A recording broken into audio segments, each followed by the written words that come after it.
What's going on YouTube? Only here, aka Julian Casas, and we're back with another unboxing and review of the Dragon Ball SH Figuarts line. Now today is pretty something interesting, and I love this transformation. Though this series has been very slept on, I personally like it. So today we're going to be taking a look at the SH Figuarts Super Saiyan 4 Vegeta from Dragon Ball GT. If you're new to the channel, don't forget to like, comment, and subscribe. We're on a subscriber goal of 100 subs. We're almost there, about to hit 70 really soon. Thank you very much for the support. I've been very appreciative, and I really hope to bring out more content for you guys later on in the future. So, of course, as always, what we do on these reviews, we're going to take a look at the box art front and back. We're going to go inside, take a look at the accessories, scale, paint detail, articulation, and then I'll give my overall thoughts and review at the end of the video. So without further ado, let's go ahead and commence this review of the Super Saiyan 4 Vegeta from Dragon Ball GT. So, like most SH Figuarts of the newer generation, of course, we'll have the figure posed right here in a blown-up photo. Open window of the figure and accessories. Here we have the Toei Animation sticker, the QC sticker of Tamashii Nations, Dragon Ball GT, Tamashii Nations, and Bandai logo, the warning choking hazard of ages up to 15. From the box to the side, you see it says SH Figuarts Super Saiyan 4 Vegeta right there. So that's going to be the front of the box. So at the box, you have like an abdomen pose with his fist right here. Here we have him doing what looks to be a final flash. And let's look at his foot for some reason. Top of the box, nothing. Side of the box, same thing. Super Saiyan 4 Vegeta SH Figuarts right there. On the back of the box, we have Vegeta posing right here, doing what seems to be just like his Majin Vegeta pose, which looks really cool. Cool reminiscence to that. Have the super modeling and super action right here. Here we have the Bandai Namco. No bluefin for some reason, unless it's underneath the sticker. I did purchase this at Bedrock City, at my local Bedrock City, and the Houston area, so that's awesome. We have him doing a final flash here, him doing a diving kick. Another final flash from the same pose in the front of the box right here. We have him what looks to be the final shine attack. Him doing a pose right here and a blown up image of, I believe, either this or the one in the front right here. So that's going to be it for the entire box art, front and back. We're going to go ahead and crack this boy open and see what all he includes.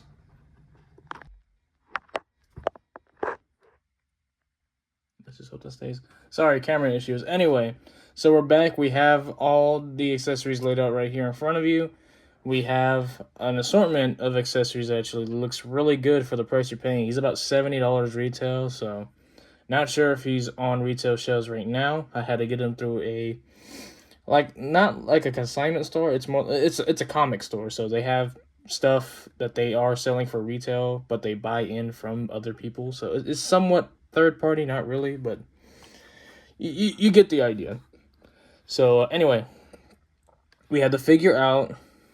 And here are all the accessories he includes. Of course, he has to come with his tail because he's Super Saiyan 4. And as you can see, it's on this ball peg right here, on this ball peg hinge. And I'll just plug in right in the back, right here on the back right there, which I will do right now. And there you go. That's simple. There you go. Have his tail in, bam. Leave him like that for the rest of the figure. He does come with an effect piece, which is pretty cool, you know. You can't go wrong with effect pieces. It's a small one, but it's for his final shine attack, which is really cool. And it has a little hole right here that can be pegged in. I'll show you why. He comes with 1, 2, 3, 4 interchangeable faceplates, and he comes with 1, 2, 3, 4, 5, 6 pairs of interchangeable hands. Very generous with the amount of hands we get with this figure. A lot better than what the UI Goku did. UI Goku didn't really have that many pairs of hands, but he also came with this a bigger effect piece. So smaller effect piece, make it up with getting a whole lot of hands. So that's cool. Starting with the faces, we have like this grinning face right here. Looks pretty cool. Have this yelling face doing for his final flash or final shine attack. We have more of an angry grinning face right here. And then we just have a neutral face right here. So pretty much neutral. That's pretty cool. Now when it comes to hands, as all SH Figuarts do, they come stock with balled up fist hands right here. We have one pair of these open palm hands that are like this. Pretty much like this. So he can do like his big bang attacks. So that's pretty cool. Here we have a pair of the infamous like Majin Vegeta hand pose that he has. He has a pair of those where he just does that. He can do that one-handed attack as well. Here we have like these gripping hands. We have an assortment of pretty much gripping hands, so that's pretty cool.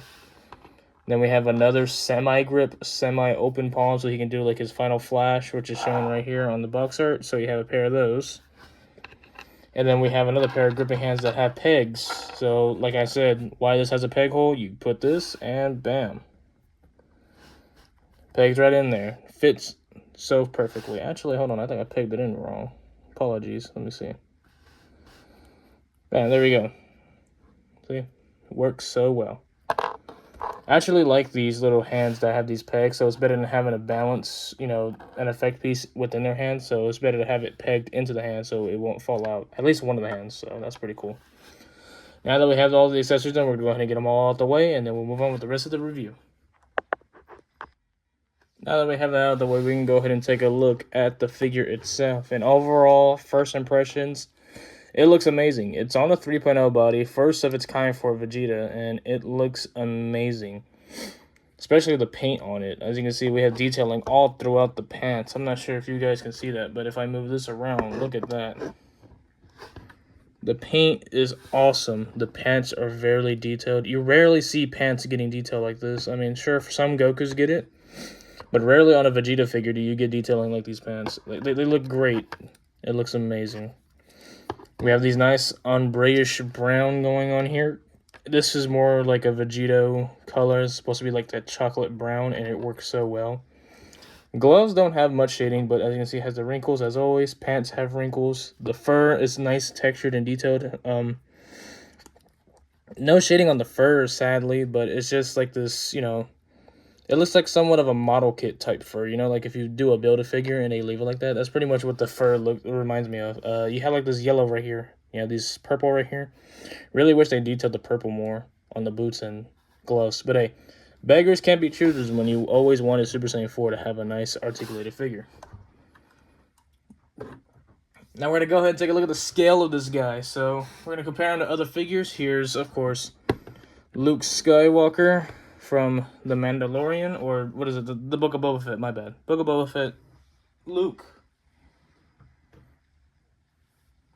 Here is an Ewok. Awesome, awesome. And lastly, here's Saiyan Rays on Earth Goku, which scale pretty good. Pretty good. Alright, now we're going to go ahead and take a look at the articulation of this guy. And I'm pretty sure this is going to be a pretty good articulation because, again, they fixed that issue. Like with the Trunks and the Gohan way too high, they cut it pretty short, which is really good. So articulation first, we're going to take a look at the tail. As always, you know, I told you it's that ball peg, so it can rotate all the way around 360, and it can go, it can bend up, it can bend down, it can go side to side. It works really well. And it's like this softer plastic, so you can bend it if you want, but it won't stay in that shape. It'll just revert back. So let's say you want to straighten it out, it'll just revert back, so that's cool. And when it comes to head, it does have way more going on than the usual SH Figuarts head. So this back hair piece, it has two ball joints right here for these two hair pieces. I'm not sure if you can see that. But you know what? Let me take the head off. As you can see, there you go. It's a lot better. You have two articulated joints right here. If I move it this way, there you go. You have two articulated joints right here. I can go up and down, side to side. Same thing here. This is articulated. It's just pegged in. These little sideburns type thing. Not sideburns, but you know, you get what I mean. So this and this is articulated, and so is that. So you have 1, 2, 3, 4 points of articulation right here. And then, of course, it's on a double ball peg neck.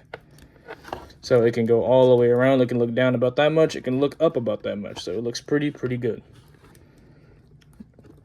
Of course, you have butterfly joints like all SH Figuarts do, which is really cool because it's detailed within the fur and skin. So it does have a butterfly joint. Has the up and down joint right here, so it can go up and down really good. Bicep swivel. Believe you can go 360 all the way around with the arms right here as well. Double jointed elbows as always. Looks really cool. Ball peg at the wrist, so it can go up and down and all the way around. So there we go. Of course, you have these two areas right here, one here, one here. That is, you can do an ab crunch, do an ab crunch back, which is really cool how they molded it again with the abs, just like a UI Goku. You can go back about that much, and you can go forward about that much before you start bending with the legs. So that's pretty cool. He can twist side to side so much, but you know, I feel like if you overdo it, he'll pop off, so no need to be doing all that. Legs, he can do the splits very beautifully. Beautiful splits because he has those new updated 3.0 legs, so really cool. Can't really kick back much because, again, 3.0s, they give you cheeks, so it'll stop you from doing so. He can kick forward pretty good, though, so yeah, that's awesome. But he has a beautiful side kick, so he can do that. You have a thigh swivel because, again, 3.0 legs and 2.0 legs somewhat have it, but mostly 3.0s have thigh swivels. Double jointed knees, like all Vegetas do, they have the best double jointed knees. Perfect ankle rocker because it's a ball joint, ball peg joint right here. You can go down that much, you can go up a lot. Really good leg. Like this entire bottom half is like the perfect 3.0 legs I've ever seen. And then of course we have that buttery smooth toe joint that goes up and down just fine. And we have over 20 points of articulation with this guy. Now, overall thoughts and review on this guy. I know a lot of people don't like GT, but Super Saiyan 4 is like one of the most iconic transformations, like right behind Super Saiyan. But, you know, sucks that it's not canon, but I would love for this to be canon in Dragon Ball soon, that we can see it multiple times. Some people will argue that GT is canon and that it's just a different timeline, but, you know, I'm not the official, you know, I'm not Akira Toriyama, God rest his soul, you know, but still, I can't tell you if it's canon or not. Only the creators of Dragon Ball can. Maybe sometime in the future they'll assure us that maybe Toei Animation or Shueisha or V-Jump, whoever's working on it right now, Toyotaru, maybe he can let us know if this will ever become a real thing ever again in the future. Though the story was a bit weird, the transformation, again, beautiful transformation. But when it comes to the figure, stunning. It looks great as a figure. Super Saiyan 4 has always have a deep connection in my heart.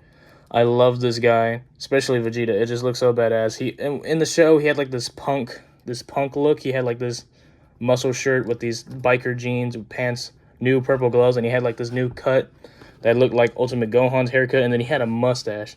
He looked like a very strong dad. He looked badass. It was awesome. GT Vegeta was fucking awesome. Sorry about my language, but he was cool. Awesome. How he got the transformation, I'm not going to spoil it. It was kind of meh. But still, as figure form, it looks amazing. Detailing on the pants, beautiful. Articulation of the legs, greatest 3.0 legs I've dealt with so far. Arms articulation could be a bit better. It's a little bit tight because then again, it's new.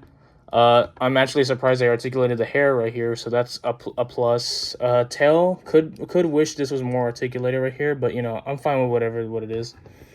So I would give this figure a solid 8.5 out of 10. Great figure. I do highly recommend if you want to get into GT figures. So far we have about what, like 7 GT figures, like 4 made, 3 in the making.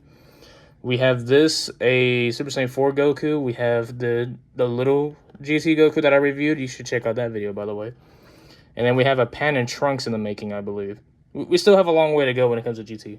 We have a Super 17 coming out soon, so can't wait to get that guy to review on the channel. But again, anyway, 8.5 out of 10. Highly recommend this guy. Retails for about 70 bucks, so get your hands on this guy as soon as you can. As soon as you can, because I do see this guy going up in price later in the future. This has been the review. This has been Only, signing out. See you guys in the next one. Peace out.